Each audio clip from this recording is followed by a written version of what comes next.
Comenzamos Quién es Quién a través de Diamante FM 98.7 TNU. Gustavo Bonescayan, quien le habla de salud, le agradece que una vez más esté junto a nosotros compartiendo este programa. El día de hoy recibimos al senador Eduardo Bonomi del Frente Amplio. Gracias por estar en Quién es Quién. No, un gusto, como siempre. Ahora la primera sin ser ministro, tuvo 10 años en ese cargo, Sí. le cambió la vida seguramente. Bastante. Más tranquilo, sin estrés, por lo menos sin tanto estrés. Bajé de peso, la glicemia, todo mejor. Se acomodó. Por lo menos por ahora. La pandemia estaría relativamente controlada en Uruguay, más allá de los pequeños brotes que están surgiendo. ¿Cómo evalúa el gobierno ahora que ya no está tan enfrascado en el tema de la pandemia y está mostrando sus primeras líneas de acción? Bueno, con respecto a la pandemia, yo creo que lo encaró bastante bien, la llevó bien. Y lo demás, yo creo que no hay sorpresas. Todo lo que han ido haciendo lo anunciaron. Es más, lo que estaba en la LUC, que fue lo primero que presentaron, la Ley de Urgente Consideración, también lo anunciaron. Ellos anunciaron la voluntad de bajar 900 millones de dólares el gasto del Estado. Anunciaron no contener el dólar, como lo trataba de contener dentro de ciertos límites el gobierno anterior.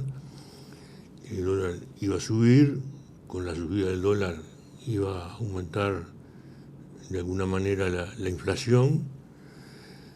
Se plantearon que iban a cambiar la política laboral, las pautas salariales iban a ser diferentes, no iban a tener un componente importante de recuperación. Plantearon que iban a tener otra política con las empresas del Estado. Todo eso lo anunciaron, lo incluyeron en la LUC, demoraron en presentarla justamente por la pandemia, pero terminaron presentándola porque si demoraban más se le montaba con la rendición de cuentas con el presupuesto, y ahí estaba todo eso. Hoy las cosas tienen consecuencias, ha aumentado el costo de vida, aumentó la inflación, cambiaron las políticas laborales, cambiaron las pautas salariales, y no siempre es responsabilidad de la pandemia, porque estaba anunciado, y lo que han hecho es lo que anunciaron. Ellos dicen que es culpa de ustedes, que les dejaron más gente informal que la que les habían dicho, sí. que les dejaron las cuentas peor de lo que les habían dicho. Ellos tienen un recurso bárbaro. En la campaña electoral, no solo en esta, sino en la anterior, ellos anunciaban que la situación internacional y regional era tan complicada que iba a producir todo lo que se está produciendo ahora, que se iba a producir en el gobierno del Frente. En el gobierno del Frente no se produjo eso. O sea, se mantuvo el crecimiento, se mantuvo el aumento salarial, no tan grande como había sido antes, pero se mantuvo el crecimiento. En los últimos años empezó a caer el empleo. Y bueno, y eso, cuando le dicen a los uruguayos por qué sucedió, no sucedió por lo que decían antes, que era la situación internacional, es por la gestión del gobierno. Pero cuando en lugar de hablarle a los uruguayos, le hablan a los inversores o a los organismos internacionales, le hablan de las fortalezas del Uruguay. Y esas fortalezas son producto de la gestión del gobierno anterior. Y de alguna manera lo tienen que decir. Entonces tiene un discurso distinto según le hablen a los uruguayos o según le hablen a los organismos internacionales. ¿Usted dice que le dejaron una buena herencia a este gobierno? Y lógicamente. ¿Un 5.2 de déficit es una buena herencia? Bueno, nosotros recibimos el gobierno con un déficit enorme, pero recibimos otra cosa. Recibimos un 14% de desempleo, recibimos un salario mínimo de 1.200 pesos, las empresas del Estado destrozadas, sin mercados para vender los productos uruguayos, malos precios. Hoy había un déficit alto, cierto, pero el mercado al que accedía Uruguay estaba intacto, había buenos precios. Usted dice que vale la pena el déficit porque se tienen todas esas otras cosas logradas. ¿Qué le pregunta a la gente cómo está el país? Nadie le va a decir, oh, horrible, un déficit bárbaro. Le va a decir, horrible, no hay trabajo, horrible. ¿Y eso es culpa de este gobierno? No, yo digo cómo recibió el gobierno, este gobierno. El empleo estaba activo, los salarios estaban en un nivel razonable, los mercados... El desempleo en febrero había aumentado. Ha aumentado. Antes de entregar ustedes el gobierno. Ha aumentado, pero siempre se dice, en el último año, los últimos 2 años se perdieron 50.000 puestos de trabajo. Sí. Sí, el gobierno creó 300.000 puestos de trabajo. Entonces, esa es la relatividad de las cosas. Había aumentado. ¿Y por qué perdieron si estaba todo tan bien o todo bueno, tan eso es otra manejado? cosa. Eso es otra cosa. Pues si la Porque gente yo creo identificaba beneficios. No, eso es otra cosa. Yo creo que una cosa es la situación objetiva del país y otra cosa es la percepción de la gente y la voluntad de la gente de seguir mejorando. Uno no vota porque durante 15 años mejoró su situación. Uno trata de seguir mejorando su situación. Y muchas veces, cuando se promete el oro y el moro, y bueno, se puede pensar que se va a seguir mejorando la situación. Se le prometió los 5 mejores años de su vida. Esa fue la promesa de este gobierno. El candidato a presidente, hoy presidente, Luis Lacalle Pou, dijo, si ganamos tendrán los 5 mejores años de su vida. Y ya empezaron, vayan comparando los mejores años de su vida. ¿Usted dice que se ven los 5 peores de los uruguayos? No, yo no digo que se vengan los peores, yo digo que no se vienen los mejores, para nada. ¿El uruguayo va a perder, dice usted, con este gobierno? Yo creo que va a perder poder adquisitivo, va a perder empleo. Ojo, la pandemia, una de las consecuencias no deseadas y que es así, uno le puede echar la culpa a la pandemia, es un aumento del desempleo por arriba de lo que se podía prever. Eso es culpa de la pandemia. Pero después, que no me digan, el cambio de las políticas laborales y la pandemia, lo anunciaron antes, lo dijeron antes. Las políticas salariales van a cambiar, lo dijeron antes. A ver, para entender un poco, usted dice que si el gobierno no hubiera cambiado esas políticas, a pesar de la pandemia no hubiera caído tanto el empleo. Lo que pasa que yo dije que la pandemia la manejó bastante bien en lo que tiene que ver con lo sanitario. Ante eso había medidas compensatorias que había que tomar. Yo creo que en las medidas compensatorias que tomó, el apoyo a quienes quedaban sin trabajo, un salario mínimo de emergencia, eso no lo hizo bien. Ustedes lo hubieran hecho seguro si en el gobierno. No, seguro, yo creo que hace tiempo que o está en el Concano o está en Libertad. Nosotros lo hubiéramos hecho diferente, hubiéramos tomado... O sea, no es fácil la vereda enfrente de la oposición decir, bueno, pónganle 14.000 pesos a cada uruguayo que no tiene trabajo.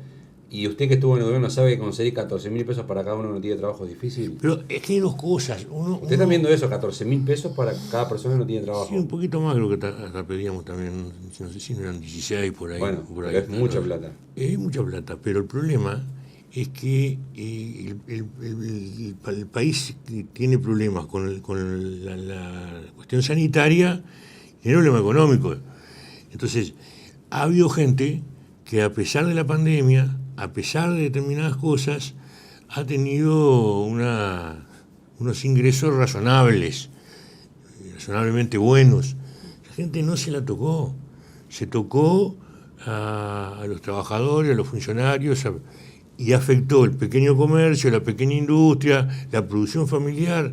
Si eso se cae, después se cae el país. El argumento del presidente de que los empresarios son los que después van a levantar el país y por lo tanto hay que cuidarlos, es relativo. Hay que cuidar determinadas cosas que no las han cuidado. ¿Usted le pondría un impuesto a las empresas? Yo no sé si poner un impuesto. ¿Al patrimonio? Yo no sé lo que haría. Lo que haría es que apoyaría determinados emprendimientos, el pequeño comercio de barrio, el comercio de cercanía, y por supuesto que hay que apoyarlo. ¿Dónde saca la plata, senador? Por ejemplo, cuando se plantea en lugar del salario mínimo transitorio de emergencia, dar canastas, las canastas se le compra por la vía de compra del Estado. Yo creo que lo que hay que poner es plata en la calle para que funcionen los comercios chicos. O sea, tipo tarjeta Mides, una cosa así. Plata en la calle. Yo creo que el país tiene reservas. Las reservas son para usar en determinadas situaciones de emergencia. Esta es una situación de emergencia. Hay préstamos de organismos internacionales, fuertes préstamos, que la única... Ya están acudiendo a esos préstamos. Sí, a los que ya había dejado preparado el gobierno anterior. Acudieron a eso, no acudieron a los nuevos. El gobierno anterior dejó cerrado varios préstamos a usar si era necesario. A eso recurrieron. No le agregaría otros. El Banco Mundial ha planteado créditos muy importantes con la única condición de que se le den a empresas que no despidan trabajadores. Única condición. Prácticamente sin intereses. Bueno, yo creo que para sostener el país funcionando, eso es importante. Eso sería reservas que el país tiene y nuevos préstamos. En situación de emergencia. ¿Y con eso se puede cubrir todos estos salarios mínimos de emergencia? ¿Los números que le dicen a usted? Y yo creo que el país está en condiciones de eso. Pero hay otra cosa, además, que ese no apoyar determinar va a tener consecuencias posteriores. Y acá lo peor no llegó del punto de vista, no de la enfermedad, sino del punto de vista de la situación de la gente. En octubre se terminan los seguros de desempleo, probablemente los prorroguen. El costo de vida sigue aumentando. El aumento de mitad de año no cubrió eso. El aumento de principio de año no lo va a cubrir. El gobierno dice que va a empezar a haber recuperación en el 2022. Si va a empezar a haber recuperación en el 2022, quiere decir que las pautas salariales de 2022 van a tener un componente de inflación pasada más algo de recuperación. Para recuperar lo que se perdió en este periodo van a pasar años. Entonces yo creo que eso no solo afecta al trabajador, al que vive de un salario, sino que afecta al que vive su trabajo en su comercio y necesita el desarrollo del mercado interno. Una cifra que el ministro le cambia el tema, pero dentro de la evaluación de este gobierno de los primeros meses. El ministro Larrañaga, a través del Observatorio de Criminalidad del Ministerio del Interior, dijo que los hurtos, las rapiñas y los homicidios en lo que va de este gobierno han bajado comparado con los mismos meses del año anterior. ¿Le admite ese éxito a este gobierno o no? Pero el problema es poner las cosas en función de por qué pasaron.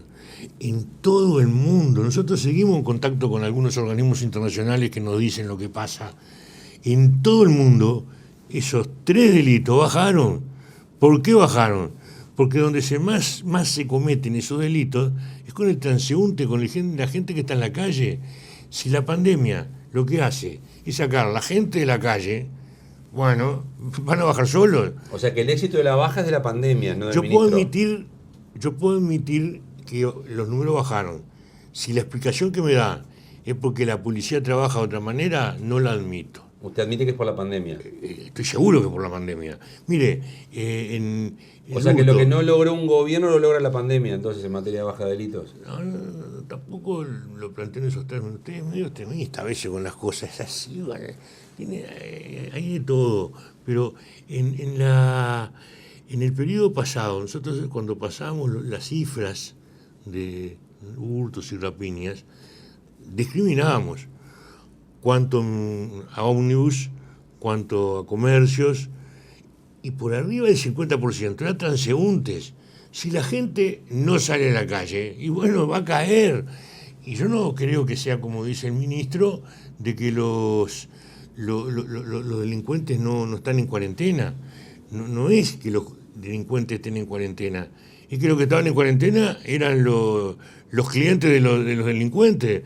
Entonces cae el robo a la gente que está en la calle. O sea, usted va a evaluar entonces la gestión en materia de seguridad pública de este gobierno una vez que la pandemia esté del todo controlada. No, yo para evaluar. ¿O ahora ya la puede evaluar? No, yo no la estoy evaluando. ¿Todavía no? No quiero evaluarla, porque creo que el gobierno ganó el derecho a aplicar su receta. y yo no puedo medir su receta en 3 meses, 4 meses, ¿Cuánto 5 la puede meses. medir? Más tiempo. Un año. Más tiempo. Puede ser un año, puede ser menos. Eso es una cosa. Ahora, que no me pasen gato por liebre, me digan, Ahora, no, cayeron, entonces... Ese año, como usted dice que los primeros meses que baja es por la pandemia, ¿a partir de cuándo cuenta el año entonces usted? Y cuando es una actividad normal. Normal. Porque ahora mismo, que hay más gente en la calle, y yo creo que se está viendo un comportamiento en la rapiña diferente al periodo pasado, son mucho más violentas. Hay rapiñas, otro tipo de rapiña, no la rapiña de transeúnte, sino la rapiña de comercio con una violencia bastante grande. ¿Y eso qué explicación tiene para ustedes? No quiero explicarlo todavía, quiero verlo, y quiero ver cómo ¿Pero por qué se volvió más violento el delincuente en la experiencia que usted tiene? Porque hace un tiempo largo que viene aumentando la violencia, no solo en Uruguay, sino en la región. Tiene un componente cultural importante, yo se lo decía acá en otras entrevistas. Se quiere explicar el delito solamente por los ingresos o por la pobreza, y hay un fuerte componente cultural o subcultural, una subcultura marginada o delincuente que lleva no solo a cometer delitos, sino a cometerlo como violencia. Larrañaga habla de 15 años de fracaso del Frente Amplio en materia de seguridad. Yo con el ministro Larrañaga he tratado de ser bastante paciente en cuanto a esperar, no juzgarlo. Él ha sido todo lo contrario. Él, todo lo que no puede explicar, le echa la culpa a lo anterior. ¿Y a usted? Sí, y mal, porque, por ejemplo, hace unos días se le escapó un preso de Concar, del polo industrial. Se le escapó en un doble fondo que hicieron una pala mecánica. Y le echó la culpa a la permisividad del gobierno anterior. 5 meses, cambiaron todas las autoridades, cambiaron los criterios de trabajo. La pala mecánica se la hicieron en este periodo, no en el anterior. Entonces, si él le tira la culpa al gobierno anterior, yo creo que no está dando la cara, como dice. Tiene que explicarse qué pasó en este gobierno para que le hagan una pala mecánica. Usted dice, en este lo que gobierno. pasa ahora la culpa es de Larrañaga, no es la culpa de Bonomi. No, yo no digo eso. Usted extrema siempre, blanco-negro. Sí. Todos los procesos. Pero usted no admite ninguna responsabilidad en la herencia que le dejó a Larrañaga. No, le estoy diciendo otra cosa. Le estoy diciendo que usted está diciendo o es el anterior o es este. Yo le estoy diciendo, en los procesos delictivos hay una continuidad, hay cosas que empezaron antes y cosas que siguen después. Pero cuando uno dice, yo cambio todo, cambio las autoridades carcelarias, cambio las autoridades de Concar, cambio los criterios de trabajo, cambio esto, le hacen la pala mecánica en este periodo, no le echen la culpa al anterior. Hay cosas que vienen de antes. Eso sí es culpa de Larrañaga, dice usted. No digo culpa, yo no he hecho culpas. Usted me habla de culpa del anterior. No, usted habla de culpa, yo no hablo de culpa. Recién dijo culpa del anterior. No, culpa del anterior sí. Larrañaga dice culpa del Por anterior. eso. Yo no digo culpa del anterior. Yo digo, hay responsabilidades que se extienden, pero que está hablando de culpa a usted. Y la culpa es un concepto que no... Usted le pide a Larrañaga que admita su responsabilidad en esto, entonces. ¿Dónde hicieron la pala mecánica? ¿Quién hizo la pala mecánica? ¿La hizo la permisividad del gobierno anterior, como dice Larrañaga? No, se la hicieron en este. Entonces que busque cuándo se la hicieron, cómo se la hicieron, quién se la hizo, y no que le eche la culpa a un preso que está libre y que entonces... No, vamos a decir las cosas como son. Yo creo que... ¿Le duele ese tipo de cosas? No me duele. Yo lo que digo es que... No le duele más nada ya después de 10 años que le dijeron pero no todo. es eso, es que así no hay explicación posible. Es la fácil esa. Fue lo anterior. Esa es la fácil. Nosotros cuando llegamos al ministerio y al gobierno, quizá que la gente estaba tan convencida que lo anterior había sido desastroso que no teníamos que hablar de lo anterior. Y no hablamos de lo anterior, hablábamos de lo que íbamos a hacer. Este gobierno se pasa hablando de lo anterior, quizás para convencer a la gente que estaba mal, porque la gente no se había dado cuenta que estaba tan mal. Entonces la quieren convencer. Pero lo que tienen que hacer es gobernar, no criticar lo anterior. Y eso es lo que yo digo, que se explique lo que está pasando y que se mejore lo que está pasando, pero que no se trate de justificar lo que está pasando con lo que pasó antes, porque lo que pasó antes también tenía situaciones anteriores. Siempre hay una continuidad y cambio en las cosas, y si uno no admite eso, bueno, y no se está admitiendo. ¿Le invito a una pausa? Hagamos la pausa que quiera. Continuamos a partir de la misma Quién es quién con el senador Eduardo Bonomi del Frente Amplio. La recordamos como siempre, hora principal de emisión de nuestro programa los días jueves, 22:30 horas, repeticiones viernes 10 de la mañana en Diamante FM y sábados 11 de la mañana en TNU. Pausa y continuamos en Quién es quién.